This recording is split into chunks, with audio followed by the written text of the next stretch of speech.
ኢትዮጵያ በሁሉም መስክ ለአፍሪካ ያሳየችውን የነጻነትና የእኩልነት ብርሃን ዛሬም ምክክርን በመጀመሯ ሌላ የመመካከርና ችግርን ቁጭ ብሎ የመፍታት ልምምድ ለአፍሪካ ማሳየቷን ቀጥላለች። ይህን ሀሳብ የሚያጠናክሩት በኢትዮጵያ የተባበሩት መንግስታት ከፍተኛ የስደተኞች ኮሚሽን ተወካይና የአፍሪካ ህብረት የስደተኞች ዲቪዥን ኃላፊዎች ኢትዮጵያ ዛሬም ተቀብላ ለምታስተናግዳቸው ስደተኞች መነሻ ሀገራት በምክክር ብዙ የምታስተምረው እንዳላት ያነሳሉ።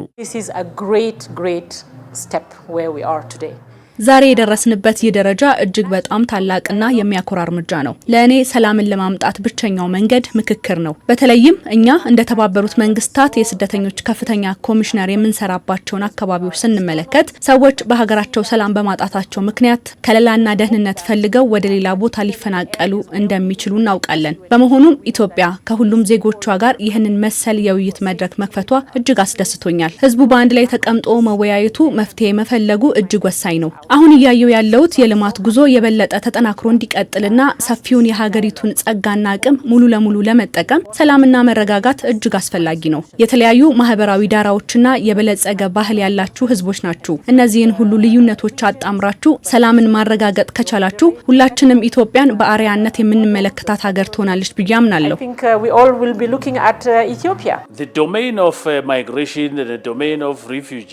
የስደተኞች የፍልሰተኞችና የጥገኝነት ጠያቂዎች ጉዳይ በዋናነት የሚመራውና የሚቀናጀው በሀገራዊ በቀጠናዊና በአህጉራዊ የውይይትና የምክክር መድረኮች አማካኝነት ነው። ስለሆነም ኢትዮጵያ ይህንን ሀገራዊ ምክክር ተቋማዊ በማድረግ ወደ ተግባር መግባቷ ትልቅ እርምጃ ነው። መሰል የምክክር ሂደቶች አዎንታዊና ጠቃሚ ውጤቶችን እንደሚያስገኙ ካለፈው ልምዳችን እንዲሁም በሰነድ ከተረጋገጡ ምርጥ ተሞክሮዎች መረዳት እንችላለን።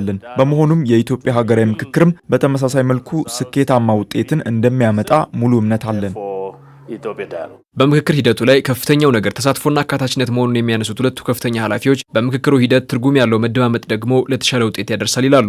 ለቀጣዩ ትውልድ የምናሸጋግራት አፍሪካም የበለጸገች እንድትሆን በመነጋገርና ችግሮችን በጠረጴዛ ዙሪያ መፍታትን ምርጫው ሊያደርግ እንደሚገባ አስቀምጠዋል።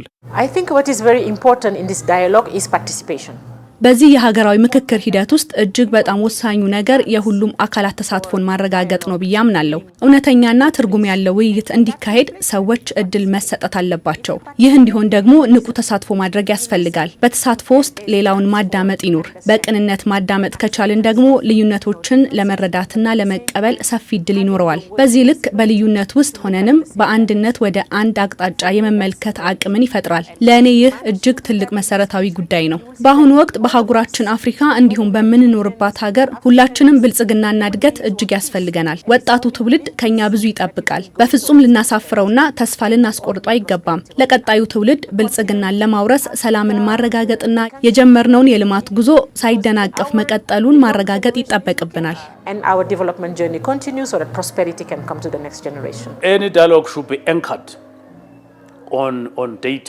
ማንኛውም የምክክር ሂደት አካታች፣ ግልጽና ሚዛናዊ ከመሆኑም ባሻገር በመረጃና በሳይንሳዊ ማስረጃዎች ላይ የተመሰረተ ሊሆን ይገባል ብዬ አምናለሁ። በምክክሩ ላይ የሚነሱ ማናቸውም የውይይት ሀሳቦች በተጨባጭ መረጃዎች ላይ የተደገፉ ከሆኑ አጠቃላይ ሂደቱ በትክክለኛ አቅጣጫ እንዲጓዝ ያደርጋል።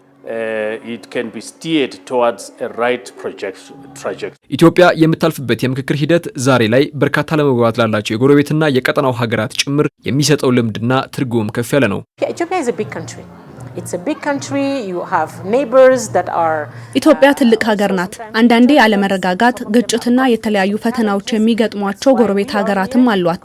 እኛም እዚህ የሆነው ከሱዳን፣ ከደቡብ ሱዳን፣ ከሶማሊያና ከኤርትራ የመጡ የተለያዩ ዜግነት ያላቸው ስደተኞችን ተቀብላችሁ እያስተናገዳችሁ በመሆኑ ነው። በዚች ሀገር ውስጥ ሰላም መስፈን ከቻለ ችግር ውስጥ ለሚገኙ ሌሎች ጎረቤት ሀገራትም ደራሽና አጋዥ ለመሆን ትልቅ አቅም ይፈጥራል። ኢትዮጵያ በጎረቤት ሀገራት ሰላም እንዲሰፍንና እንዲጠናከር የበኩሏን አስተዋጽኦ ማበርከት የምትችል ሀገር እንደሆነችም አውቃለሁ። ስለዚህ እዚህ የምናደርገው ጥረት ስኬታማ ከሆነ ሌሎች ሀገራትም ኢትዮጵያ ተግባራዊ ካደረገቻቸው የሰላም ሂደቶች ልምድ የሚወስዱበትና የሚማሩበት መልካም አጋጣሚን ይፈጥራል። በመሆኑም የዚህ ሀገራዊ ምክክር ሂደት ስኬታማነት እጅግ በጣም ወሳኝ ነው።